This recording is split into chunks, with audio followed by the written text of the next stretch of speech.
Hi everyone, this is a quick reading for horoscope. Bagong segment natin, okay? Ito energies tayo para sa mga horoscope. Pasensya na hindi ko cut. Baby.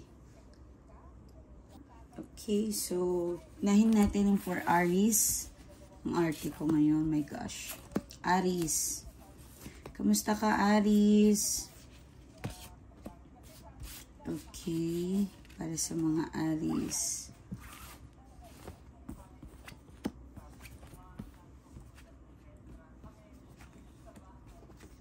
Oh.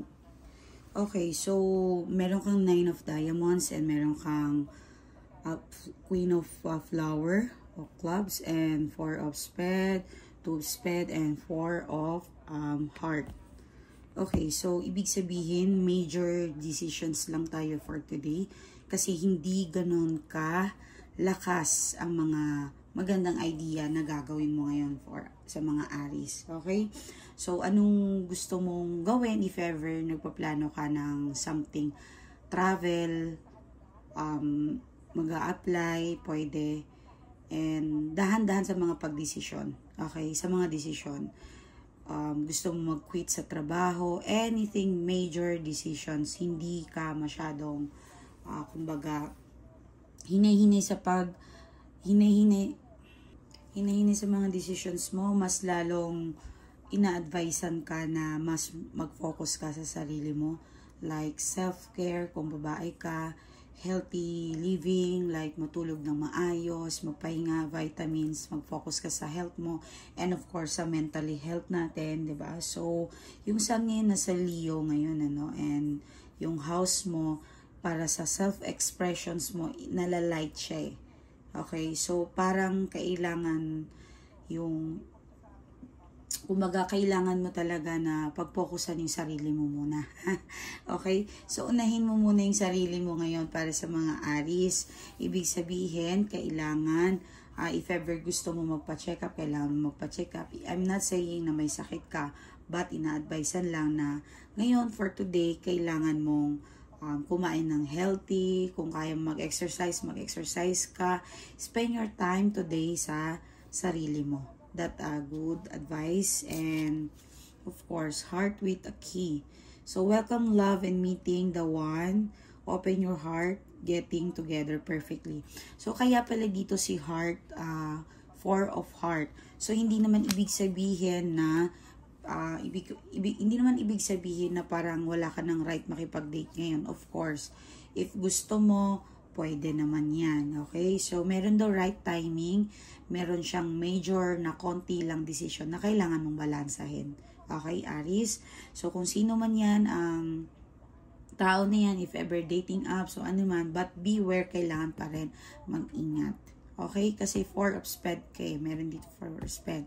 So, ibig sabihin, parang medyo, kung mag-entertain ka sa dating apps or anything na pakilala sa mga kaibigan mo, kung sino man yan, kailangan mag-focus ka muna. Kumbaga, pagtunan mong pansin kung ano ba talaga yung worth ng person na ito. Kung sino ba to, ano ba kaya, hanggang saan kanya kayang mahalin. Okay, Aries? So, coffee cup, okay? Meeting and conversation, conversing, okay, sorry. Savoring the moment, feeling up. Well, siguro, you need to find time then para sa mga friends, if ever outgoing ka. So, itong weekend na to, pwede naman, but this energy is today. Baka meron kang meeting na parang tinatamad ka, then kailangan nga, sabi ko, laging ibabalance ninyo for today. Okay, baka tatamarin ka or parang gusto mong puntahan yung isang bagay na yun, parang tinatamad ka.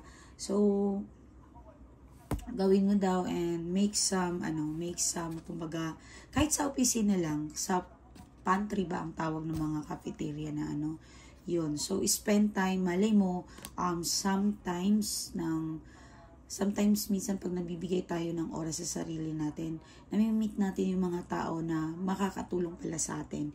Hindi lang physically and mentally, but meron kang makikilala na parang magiging advisor or parang mapupulutan mong aral for today. Mari siguro din yung business, pwede kung may business ka, 'di ba? So yayain mo na kung sino man yung ka-deal mo, makipag-coffee, makipag-meeting, okay? Go for it and grab mo na yan, okay? Grab mo. Okay, so yeah, for today I think someone na may mangyayari, it happen. Okay, so syempre yung mga kapusukan yan, Aris, talaga mapusok ang mga Aris. Common yan sa kanila. Okay, so makipag-date ka, so something may mangyayari ngayon sa mga Aris. Okay, ito yung kung ano yung deep energy mo, Aris. Ano yung message ng Oracle for you. Meron tayong Luna and meron tayong Life. Wow. Okay, so I guess, okay, kung babae ka, okay, siguro meron kang makikilala na wealthy man na it could be to help sa financial, okay?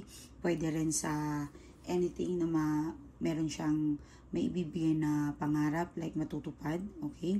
So, parang it's your time to shine. Kaya nga dito pala na ina-advisean kang major decision lang dapat at dapat titingnan mo muna kung tama ba yan or ikakabuti ba yan sa'yo or alam mo yun, something na ganun, okay? So, meron life.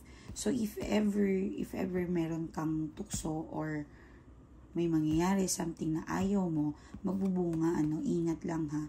If ever Aris yung person mo, kung nanonood ka, baka meron siyang pagtataksil, I'm sorry, hindi ko gustong sabihin to, but kailangan, okay?